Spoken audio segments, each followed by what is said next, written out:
Leur parade compte parmi les plus dynamiques, les plus éblouissantes et les plus invraisemblables de la nature.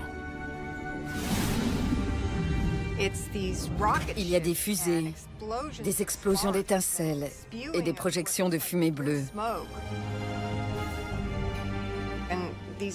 Et des longues chaînes qui ressemblent à des lanternes japonaises s'étendant à perte de vue. C'est magique.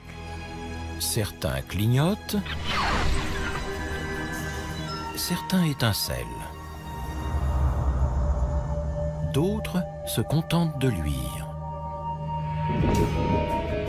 Mais on commence seulement à découvrir la plupart d'entre eux. Et soudain, voilà qu'il y en a partout au fond. Cachés dans les recoins les plus profonds, les plus sombres et les plus reculés de notre planète, ces créatures lumineuses n'aiment pas le devant de la scène. Mais lorsqu'on les étudie de plus près, on s'aperçoit que la lumière qu'ils créent est omniprésente. Si ce n'était pas important, on n'en verrait pas sur tout l'arbre du vivant. Aujourd'hui, les scientifiques poussent ces créatures mystérieuses et leurs parades extraordinaires sous le feu des projecteurs. Certains veulent même exploiter leur lumière et mettre à profit plusieurs millions d'années d'évolution pour améliorer notre propre espèce. Nous devons aller au fond des océans pour trouver ces animaux qui émettent de la lumière, afin de mieux nous comprendre nous-mêmes. Pour moi, il y a un lien magnifique. Il est temps de faire toute la lumière sur ces créatures.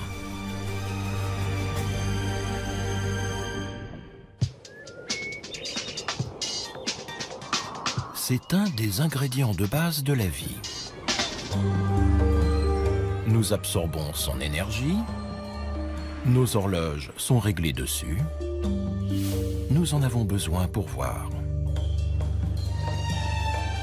La lumière est si précieuse que nous l'avons apprivoisée pour la faire durer toute la nuit. Imaginez un monde sans elle.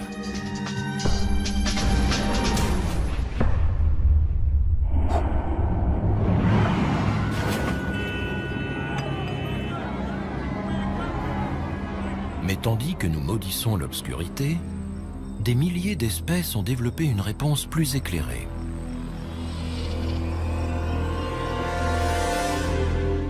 Sans brûler une once de combustible fossile.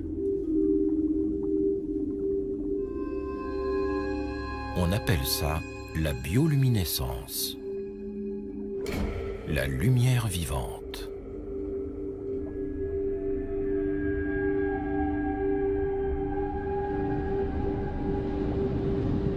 Depuis les vers luisants et les lucioles, jusqu'au plancton et aux méduses, elle illumine l'obscurité depuis des centaines de millions d'années.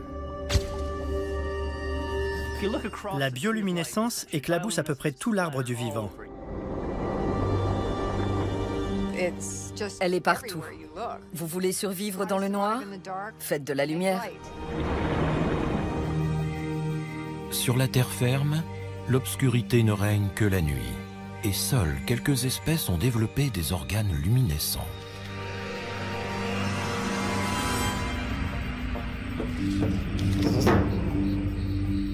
Mais si vous descendez dans les profondeurs abyssales de l'océan, là où réside la majeure partie des animaux de la planète, vous verrez que c'est une toute autre histoire. Ici, c'est 90% des formes de vie qui scintillent.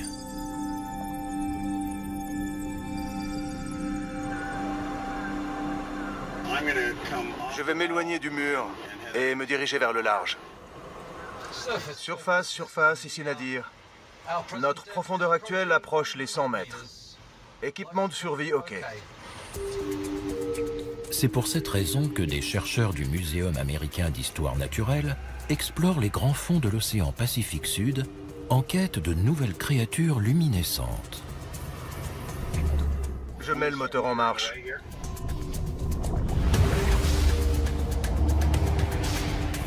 Ils ont traversé le monde pour plonger dans les eaux cristallines des îles Salomon. Ils veulent comprendre comment et pourquoi certains animaux ont appris à produire de la lumière et espèrent parvenir à mettre leur bioluminescence à notre service. David Gruber est biologiste marin. À une centaine de mètres de profondeur, on entre dans une sorte de semi-pénombre. Environ 1% de la lumière pénètre jusque-là. Dès qu'on s'enfonce, on s'aperçoit que tous les poissons que l'on croise ont la capacité de clignoter et de communiquer en produisant leur propre lumière. Mais si la bioluminescence est courante dans cet environnement, elle n'en reste pas moins difficile à étudier, même avec un submersible.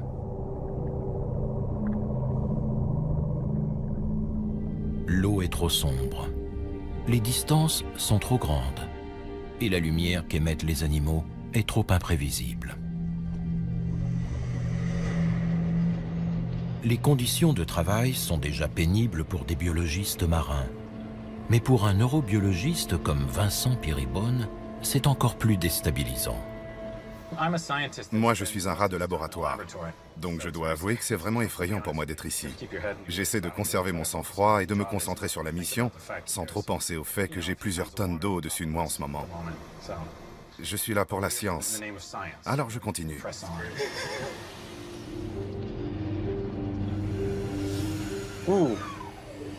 C'est un photophore. Cette expédition vise entre autres à développer une caméra plus performante en basse lumière. La bioluminescence sous-marine n'a été filmée que très rarement dans son élément. Nous avons acquis la plupart de nos connaissances en observant les animaux dans des réservoirs soigneusement éclairés à la surface.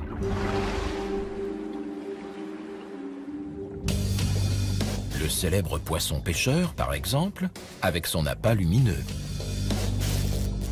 Ou le poisson vipère, harnaché de lumière, un des prédateurs les plus redoutables des abysses. En général, les scientifiques les attrapent dans des petits chaluts comme celui-ci. Bob, tu retournes le filet? Oui. Ok, merci. Puis, ils étudient leurs organes lumineux pour en comprendre le fonctionnement. C'est ce que tente de faire le biologiste John Sparks avec ce poisson vipère.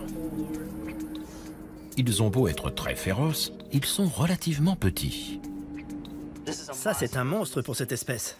Il y a plein de variétés différentes qui sont difficiles à distinguer. Je n'en avais jamais vu d'aussi gros.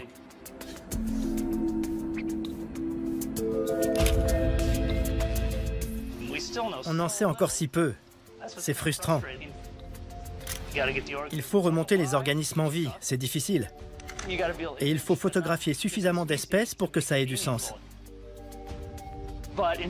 Mais c'est compliqué pour nous de faire un vrai travail scientifique, parce qu'on a très peu de données. Ce que veulent savoir les chercheurs, c'est comment les attributs luminescents ont pu se répandre autant dans les abysses. Et pourquoi, dans un monde rempli de prédateurs, les animaux sont-ils prêts à dépenser une telle énergie pour s'illuminer et sortir du lot?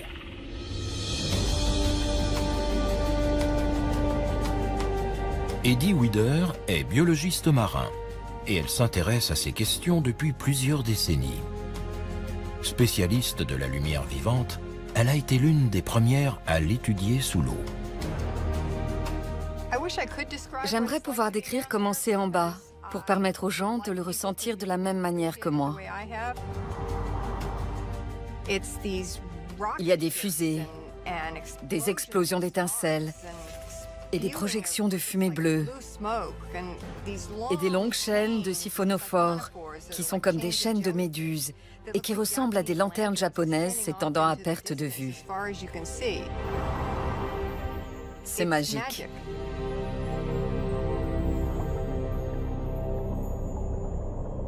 Elle a mis au point sa propre méthode pour déclencher ces spectacles lumineux sous-marins. Elle a monté un grand écran à l'avant de son submersible. Les créatures qui le touchent s'illuminent et la chercheuse peut alors les filmer en basse lumière.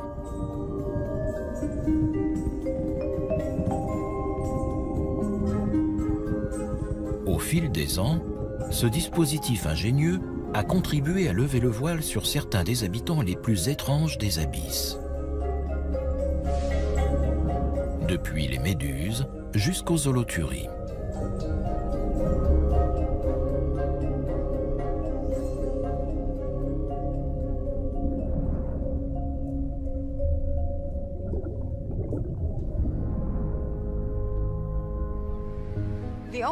L'océan est le plus vaste habitat naturel de la planète, et de loin. C'est un environnement très inhabituel. Il n'y a pas d'arbres ni de buissons pour se cacher. Et pourtant, on y joue aux mêmes parties de cache-cache que sur la terre ferme. C'est là qu'intervient la bioluminescence.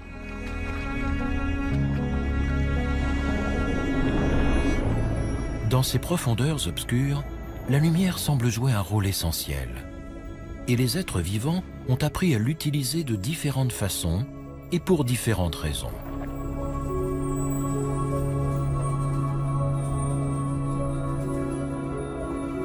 Il existe par exemple des micro-organismes, les dinoflagellés, qui s'allument à l'unisson chaque fois que l'eau autour d'eux est perturbée, reproduisant ainsi la forme de ce qui les traverse.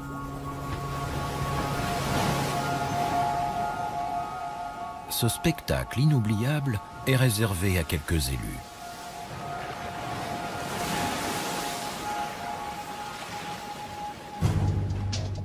Mais face aux prédateurs, tels que les crevettes, c'est aussi un indicateur de mouvement. Il suffit d'un geste pour que la lumière s'allume et trahisse le remplacement. Quant aux prédateurs, ils deviennent à leur tour la proie de toutes sortes de créatures, comme la seiche.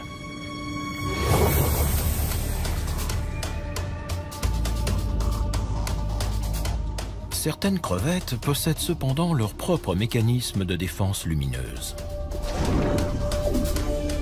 En cas d'attaque, elles envoient de grands éclairs de lumière pour désorienter l'ennemi. Beaucoup d'animaux sont capables d'utiliser la luminescence de cette manière. On a des crevettes qui projettent la lumière par la bouche, comme un dragon crachant du feu, pour aveugler temporairement leurs prédateurs, tout en s'éloignant dans l'obscurité.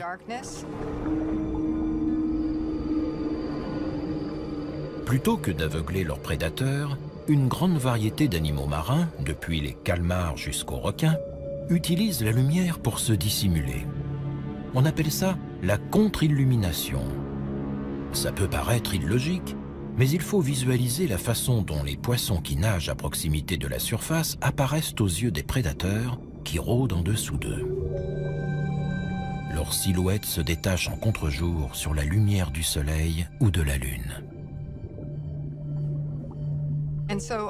Il y a beaucoup d'animaux marins dont le ventre émet une bioluminescence qui reproduit exactement la couleur et l'intensité de la lumière du soleil à travers l'eau de mer.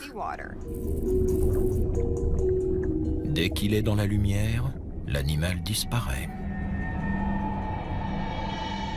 C'est une véritable cape d'invisibilité. Ils disparaissent purement et simplement. Les ostracodes, qui sont des crustacés microscopiques, font un usage plus extravagant de la lumière. Ils s'en servent pour se distinguer et impressionner le sexe opposé. Les ostracodes font à peu près la taille d'une graine de sésame. Et ils produisent une quantité de lumière incroyable pour un si petit organisme. Ils font gicler un petit point, s'éloignent, puis ils en font gicler un autre et encore un autre. L'espacement des points est propre à chaque espèce. Il permet à la femelle de savoir avec quel mâle elle peut s'accoupler. C'est comme quand on écrit dans le ciel, sauf que c'est de la lumière. C'est magnifique.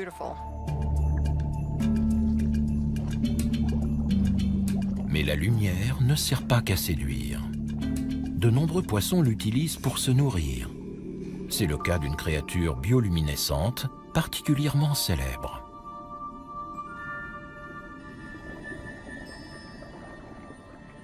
What is it? It's so pretty. Souvenez-vous du monde de Nemo. Good feelings gone. Cet appât est conçu pour attirer un poisson ou une petite crevette qui vient l'avaler et se fait happer par un piège vivant aux dents acérées. Appât, détecteur de mouvement, camouflage. Les différentes formes de bioluminescence font des abysses un véritable Times Square aquatique.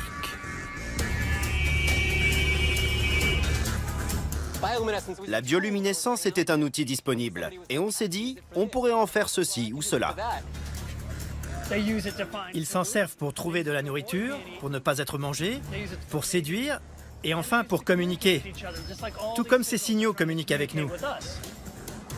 C'est très important non seulement pour l'individu, mais aussi pour l'espèce. Malgré les risques, la lumière illustre brillamment la théorie de Darwin sur l'évolution. Des bactéries jusqu'aux méduses et aux poissons, elle favorise la survie des êtres vivants. Cependant, la question reste entière. Comment la première étincelle de lumière vivante a-t-elle surgi ?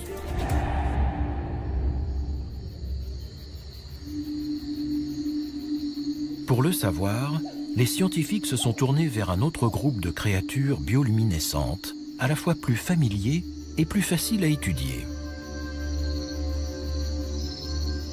Les animaux terrestres ont développé leurs propres usages de la lumière. Arachnocampa luminosa, par exemple. Comme les poissons pêcheurs des abysses, ces larves de mouches attrapent leur proie en allumant des milliers d'étoiles au plafond des grottes de Nouvelle-Zélande. Cette voûte étoilée leurre les diptères et les phalènes, attirés par la lumière. Dès qu'ils s'approchent, ils s'engluent dans les fils de capture verticaux imprégnés de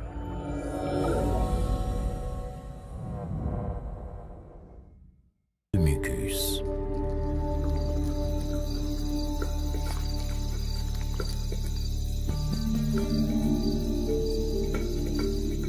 D'autres créatures bioluminescentes, comme ce myriapode de la Sierra Nevada, utilisent la lumière non pour attirer leur proie, mais plutôt pour signaler un danger et décourager les prédateurs.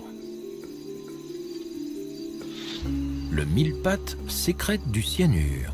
Son éclat radioactif décourage les éventuels prédateurs.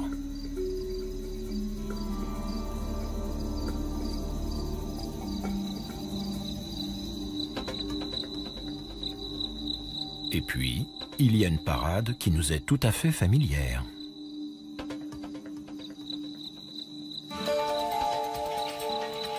Les flashs lumineux des lucioles sont une des stratégies de séduction les plus complexes jamais développées. Le nec plus ultra de la déclaration d'amour.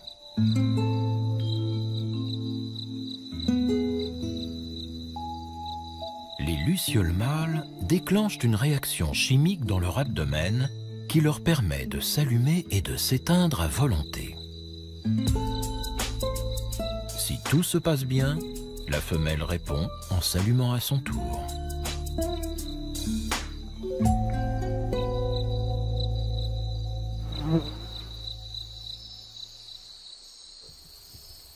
Biologiste à l'université de Floride, Mark Branham étudie ce langage amoureux sophistiqué depuis 15 ans.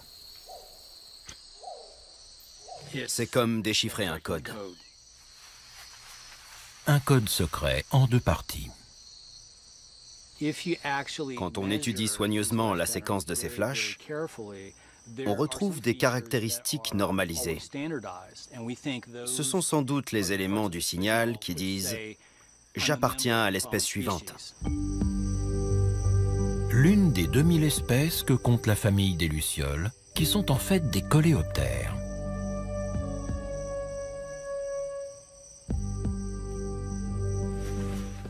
L'autre partie du signal varie énormément selon les individus. Cette deuxième série de flashs est personnalisée. La fréquence change d'un individu à l'autre au sein d'une espèce donnée. Les mâles disent aux femelles « J'appartiens à telle espèce, et voici quelques informations sur moi ». Après, ce sont les femelles qui choisissent. Elles sont entourées de mâles qui clignotent, et elles voient toutes sortes de variations dans les signaux. Certains sont plus sexy que d'autres, et ce sont eux qui obtiennent un flash lumineux en réponse.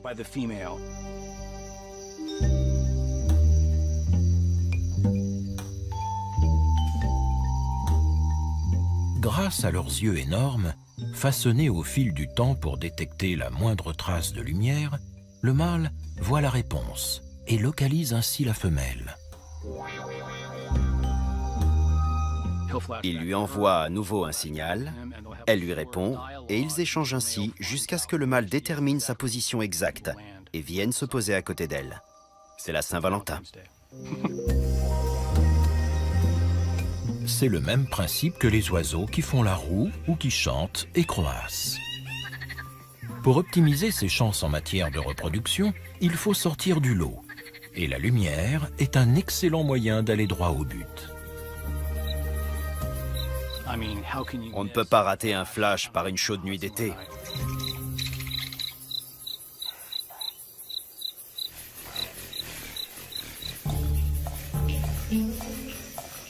Mais comment les lucioles et les autres animaux lumineux, qu'ils soient terrestres ou marins, produisent-ils ces éclairs de lumière?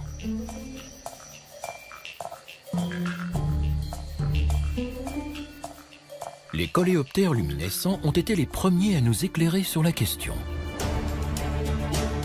En 1885, alors qu'il travaille sur un cousin de la luciole appelé pyrophore, le biologiste français Raphaël Dubois parvient à identifier le mécanisme chimique de sa luminosité. C'est le résultat d'une réaction entre deux substances qu'il nomme d'après Lucifer, le porteur de lumière. La luciférine fait office de combustible, un peu comme de l'essence. Tandis que la luciférase, qui est une enzyme, déclenche la réaction à la manière d'une bougie. Lorsque ces deux substances sont associées en présence d'oxygène et d'autres éléments clés, elles réagissent. Et le surplus d'énergie est libéré sous forme de lumière.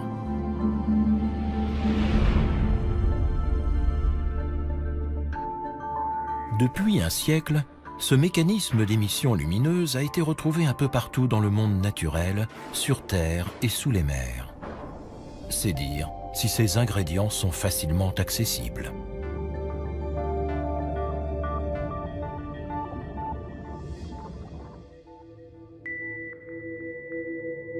Les composants chimiques diffèrent d'une créature à l'autre, mais le principe du combustible et du déclencheur reste le même. Chez les lucioles et les larves, comme chez les méduses, les poissons, les escargots et même les champignons.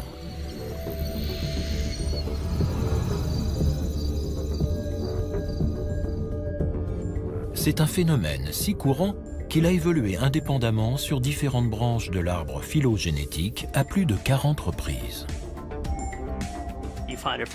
Ça part des bactéries unicellulaires et ça remonte aux étoiles de mer et aux méduses, jusqu'aux vertébrés, aux poissons. Ça a évolué plusieurs fois sur différentes lignées. Si ce n'était pas important, on n'en verrait pas sur tout l'arbre du vivant. En matière de survie de l'espèce, rien ne peut rivaliser avec la lumière.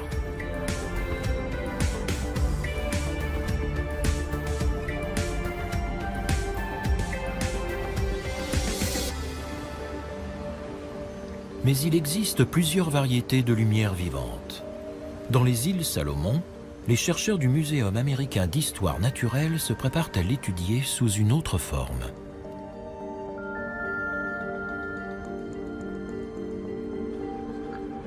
Contrairement aux créatures bioluminescentes des abysses, les habitants des eaux peu profondes ne produisent pas la lumière eux-mêmes. Ils emmagasinent la lumière émise par une source externe et la restituent dans une autre couleur. On appelle ça la biofluorescence. Si vous avez déjà dansé sous une lumière noire ou regardé une empreinte apparaître dans une série policière, vous connaissez le concept.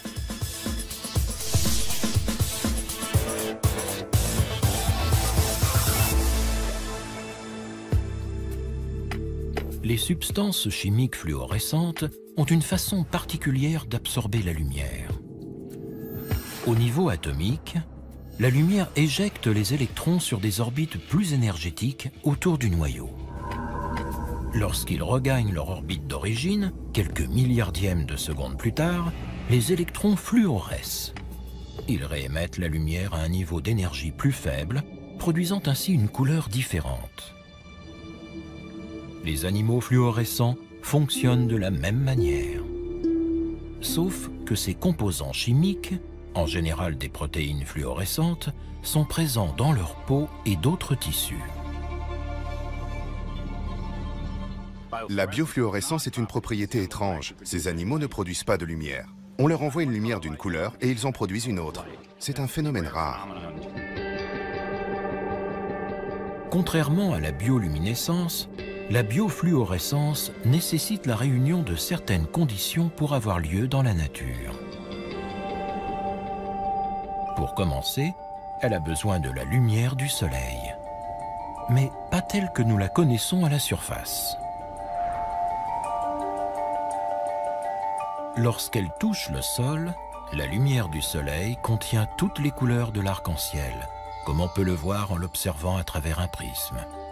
Chacune de ces couleurs correspond à une longueur d'onde spécifique.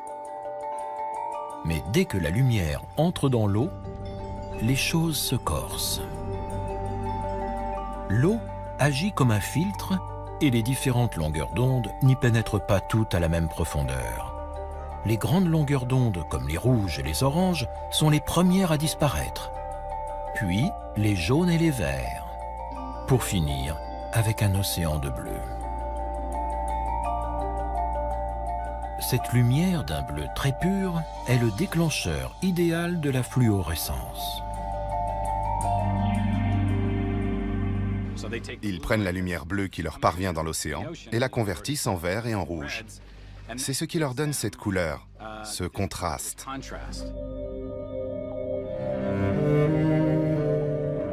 Selon leur composition chimique, les protéines fluorescentes émettent différentes couleurs, qui peuvent toutes être difficiles à voir.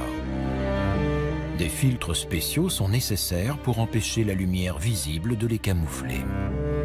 Ça explique sans doute que ce phénomène soit passé inaperçu pendant si longtemps. On ignore encore comment les animaux utilisent la fluorescence. Chez les coraux, où elle semble être omniprésente, elle pourrait agir comme une sorte d'écran protecteur en défléchissant les rayons UV nocifs du soleil ou en absorbant les sous-produits dangereux de la photosynthèse. Un corail, c'est un rocher recouvert de quelques couches cellulaires bourrées de protéines fluorescentes. Ces animaux consacrent beaucoup d'énergie à les produire. Pourquoi? C'est un mystère.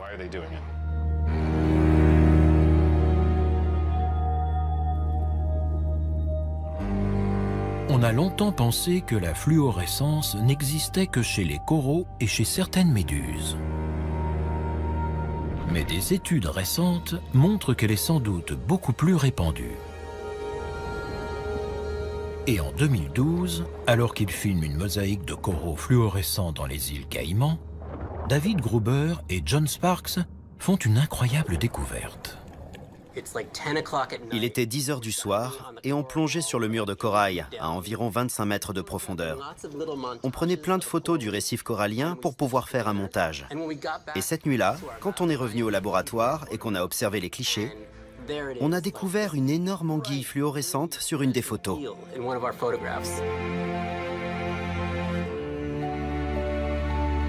C'est la première fois qu'ils voient un poisson fluorescent. On s'est demandé ce que c'était. On croyait que le photographe qui nous accompagnait avait utilisé Photoshop pour nous faire une blague. Non, non. J'augmente la lumière? Au départ, on n'y a pas cru. On pensait qu'il devait y avoir une saleté sur l'objectif.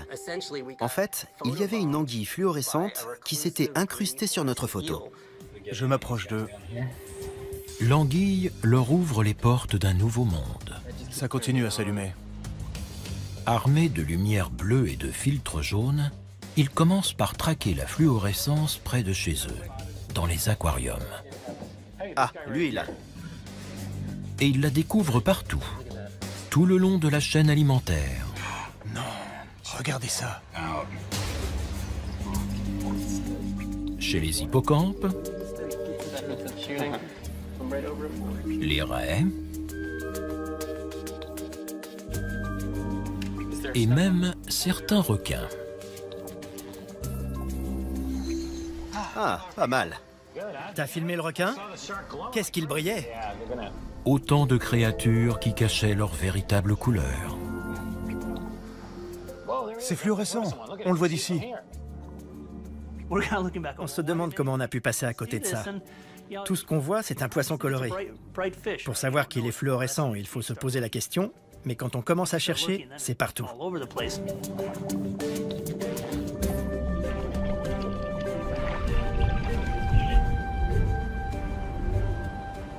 Pour évaluer l'importance de la fluorescence, les scientifiques ne peuvent plus se contenter des aquariums. Ils doivent l'étudier dans son milieu naturel.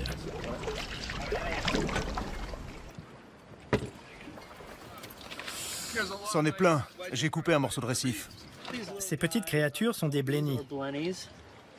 Ce qui est bien, c'est que tous ces groupes sont très fluorescents. Ces poissons se ressemblent, mais ils appartiennent à des espèces distinctes. Et si on les met sous une lumière fluorescente, ils sont très différents.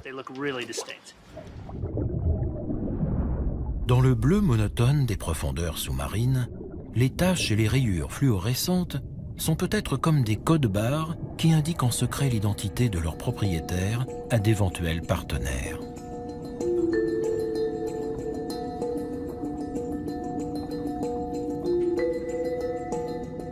Cette théorie séduit les chercheurs, surtout depuis qu'ils ont observé de plus près les yeux des poissons. Contrairement aux êtres humains, la plupart des poissons fluorescents ont les yeux équipés d'un filtre jaune qui sert à bloquer le bleu ambiant de l'eau et fait ainsi ressortir les couleurs éclatantes de la fluorescence.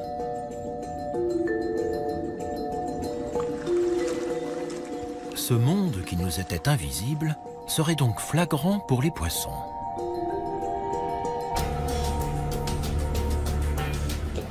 Le récif corallien est soumis à une concurrence très forte. La biodiversité y est très importante et toutes ces créatures se disputent l'espace. La fluorescence leur permet d'enrichir leur environnement. Et on commence seulement à découvrir le monde qu'ils voient depuis des millions d'années. On va faire un test. Amenez le patient. Pour le neurobiologiste Vincent Pirébonne, la découverte de nouveaux animaux fluorescents est très excitante. Incroyable. C'est génial.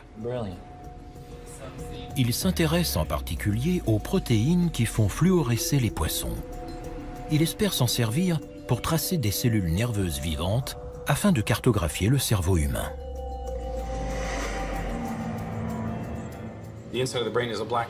L'intérieur du cerveau est une boîte noire. C'est sûrement l'instrument le plus extraordinaire qui existe. Rien ne s'approche des capacités du cerveau humain. Et pourtant, nous n'avons absolument aucune idée de la façon dont il fonctionne. On est donc allé dans l'océan chercher des protéines qu'on pourra mettre dans les cellules nerveuses pour les rendre lumineuses. Et en interprétant ces informations, on saura comment le cerveau fait ce qu'il fait. Les scientifiques ont recours aux protéines fluorescentes pour étudier les mécanismes internes des cellules. Ces travaux ont débuté avec la protéine fluorescente verte, ou GFP, isolée pour la première fois chez cette méduse. La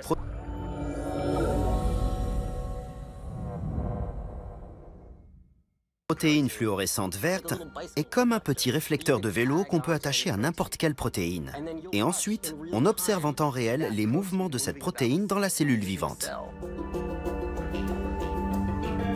Pour cela, ils prennent le gène de la protéine fluorescente verte et l'insèrent à l'intérieur des cellules. Une fois qu'elles contiennent ces instructions génétiques, les cellules visées produisent la protéine. Il ne reste plus alors qu'à projeter une lumière bleue pour qu'elle fluoresce en vert.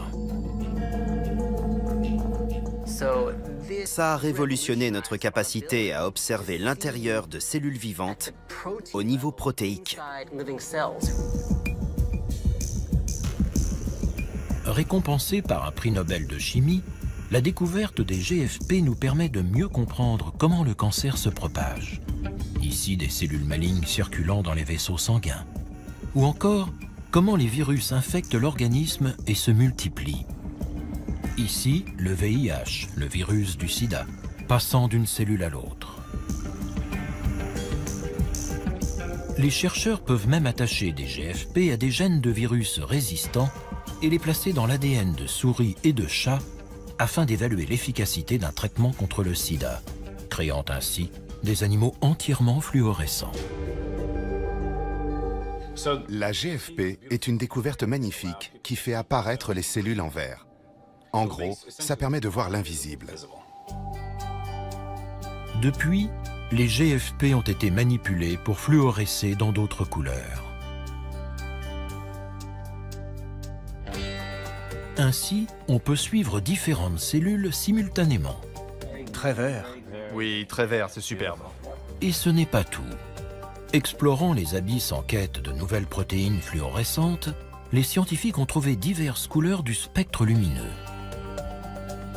Mais le tissu cérébral humain pose un problème particulier.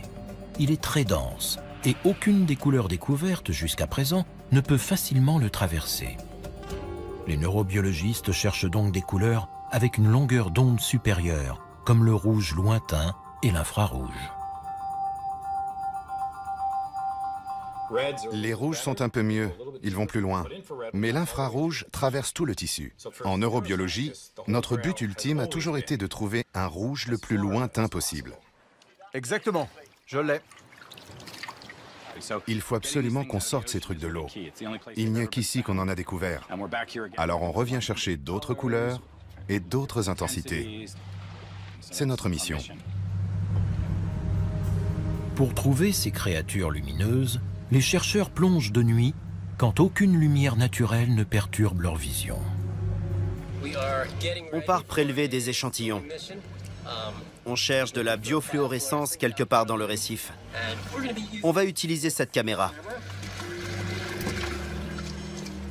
Ils stimulent la fluorescence à l'aide d'une lumière reproduisant le bleu des fonds marins pendant la journée. Puis ils bloquent cette lumière bleue en équipant leur masque d'un filtre jaune semblable à celui que l'on trouve sur les yeux des poissons. Comme ça, on est sûr que les différentes créatures qu'on observe dans l'eau sont vraiment biofluorescentes. C'est parti? Oui.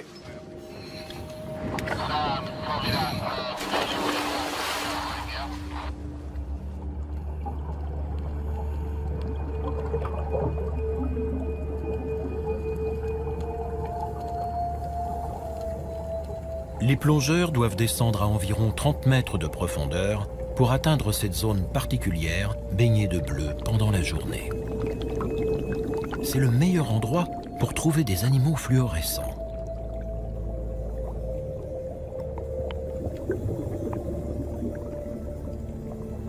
Le récif est spectaculaire, même dans la lumière bleue.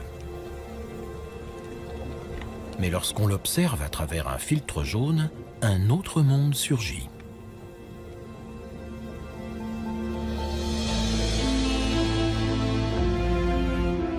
Un paysage fantastique en technicolor.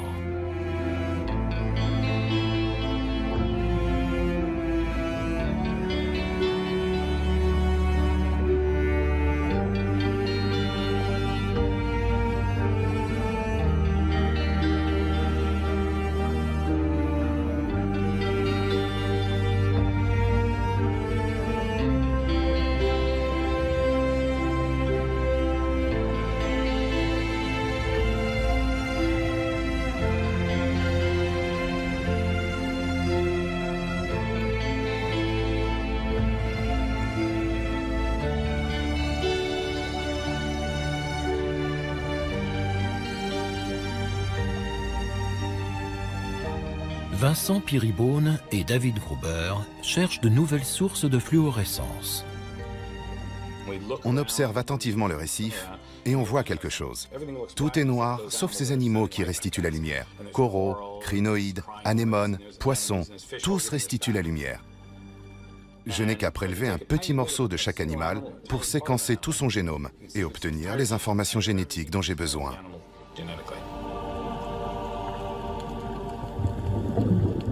Ils s'intéressent en particulier aux animaux qui fluorescent en rouge, et ils sont nombreux sous l'eau.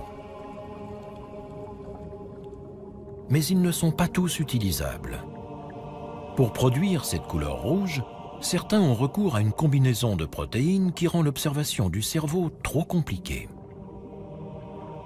Pour optimiser leurs chances, les biologistes prélèvent un maximum d'échantillons. Après toi. Tu veux bien arrêter le moteur pour moi et t'éloigner du mur? T'étais pas tout seul en bas. Oui, il y avait beaucoup de requins. Je filmais et j'étais là à lui faire de grands signes. Celui qui ressemble à une feuille, là. C'est dingue, t'as vu? On dirait un sapin de Noël. Et j'en ai un autre comme ça. Allons les observer, c'était extraordinaire.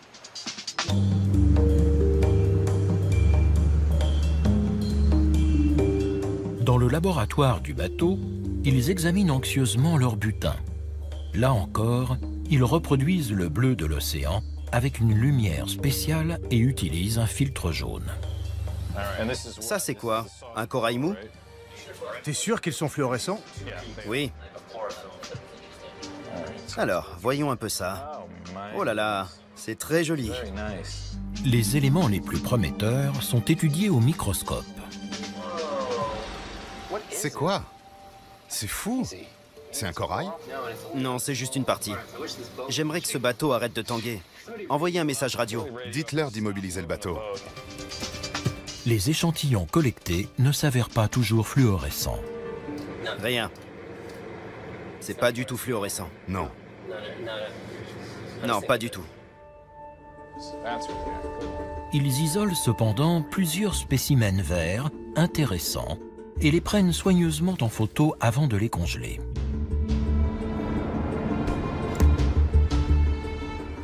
Et puis enfin...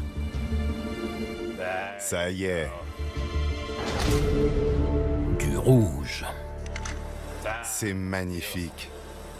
C'est la protéine fluorescente rouge qu'on cherche.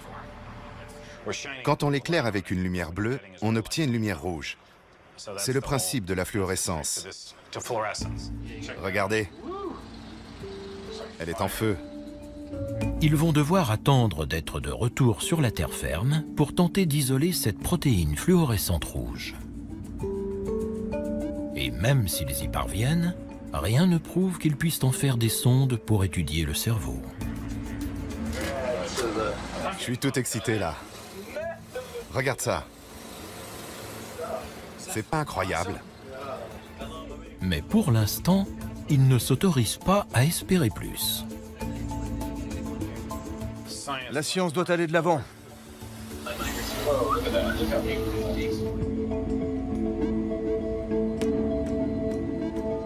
De retour à New York, John Sparks et David Gruber récupèrent leurs échantillons dans le congélateur du Muséum américain d'histoire naturelle. Ils commencent à analyser minutieusement plusieurs centaines de spécimens fluorescents.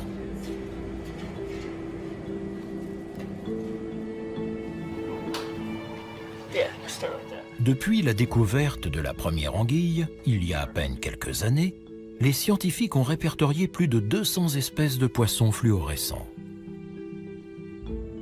La biofluorescence est présente dans tout l'arbre du vivant. Et comme pour la bioluminescence, on dirait que quelqu'un l'a jetée sur l'arbre et qu'elle s'y est accrochée de façon aléatoire. Il s'agit maintenant d'extraire les protéines de ces différentes créatures en commençant par un peu de tissu. On veut juste isoler un petit morceau du tissu fluorescent. Rien d'autre. Le tissu externe. De là à là. Parfait. Et maintenant, on le met là. Magnifique. À partir de là, ils peuvent isoler les gènes qui produisent les protéines responsables de la fluorescence.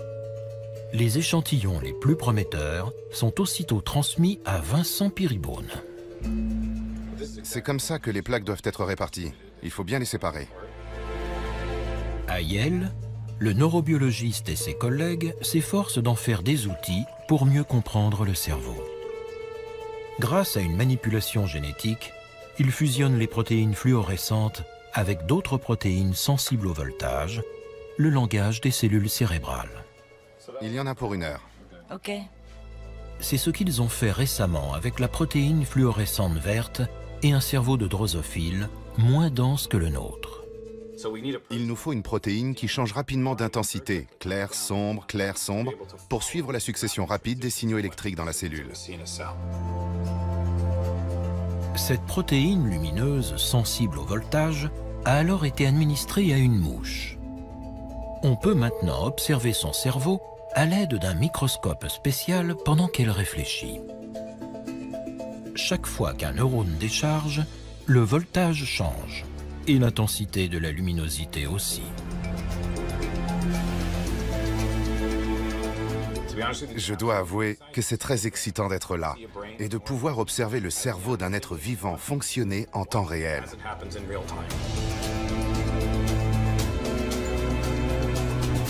Contrairement aux scanners traditionnels qui mesurent l'activité de l'ensemble du cerveau, ces éclairs lumineux et colorés sont les premières images directes de l'activité électrique de neurones individuels dans un cerveau vivant.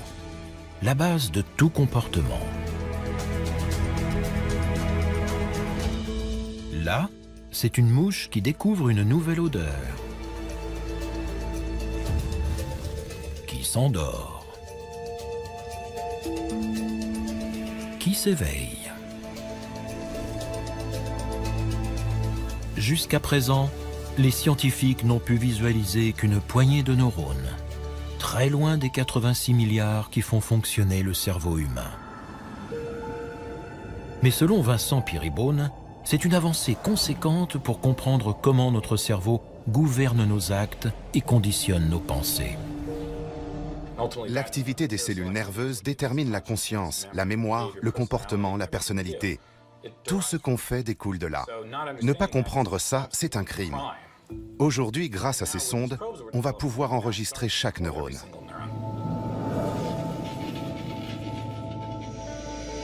Pour cartographier un organisme plus évolué qu'une mouche, il manque cependant un ingrédient clé, les fameuses protéines fluorescentes rouges. Le cerveau d'une mouche est petit et relativement transparent. Les protéines fluorescentes vertes peuvent facilement le pénétrer. Mais pour un encéphale plus volumineux et plus complexe, les scientifiques ont besoin d'infrarouge. Le but, c'est de pouvoir projeter un rayon rouge lointain qui pénètre mieux le tissu. Tout le monde veut du rouge. Il faudra des années pour explorer les centaines d'échantillons prélevés dans les îles Salomon. Les chercheurs s'efforcent toujours de purifier le corail rouge vif qui les a tellement enthousiasmés sur le bateau. Mais parmi les membres de la famille des poissons lézards, ils en ont pêché un qui semble assez bien fluorescer dans le rouge lointain. Apparemment, cette fluorescence est l'œuvre d'une seule protéine que Vincent Peerybone espère modifier rapidement pour illuminer les neurones. Ces outils que nous développons et que d'autres labos développent nous permettent de voir des choses que nous voulions voir depuis la naissance des neurosciences il y a 100 ans. Pour la première fois, on peut suivre le processus en temps réel. Et les promesses de la lumière vivante ne se limitent pas au cerveau. Partout dans le monde, des scientifiques se penchent sur ces différentes applications.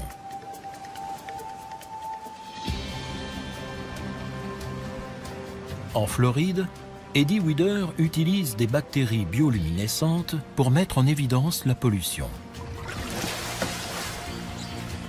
Les toxines présentes dans l'eau polluée interfèrent avec la faculté des bactéries à produire de la lumière. Plus l'eau est polluée, plus la lumière est faible. On a donc une mesure relative de la toxicité. La biologiste prélève des échantillons de sédiments dans les estuaires menacés et les mélange avec des bactéries bioluminescentes pour mesurer la lumière qu'elles libèrent. Cette méthode permet de détecter la pollution rapidement et à moindre coût.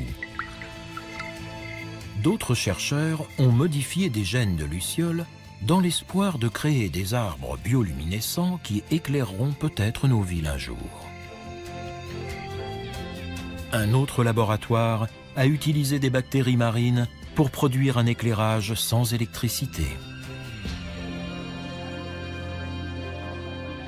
Et même si l'on est très loin d'un traitement contre le cancer ou d'une cartographie du cerveau, une entreprise a mis la bioluminescence à la portée du grand public avec une glace vert fluorescent qui coûte la bagatelle de 200 € la boule.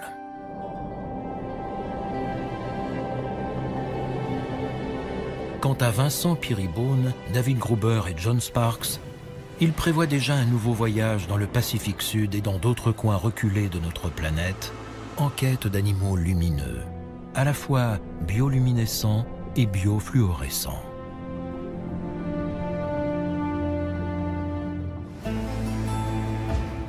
Les êtres humains ne peuvent pas les fabriquer ex nihilo.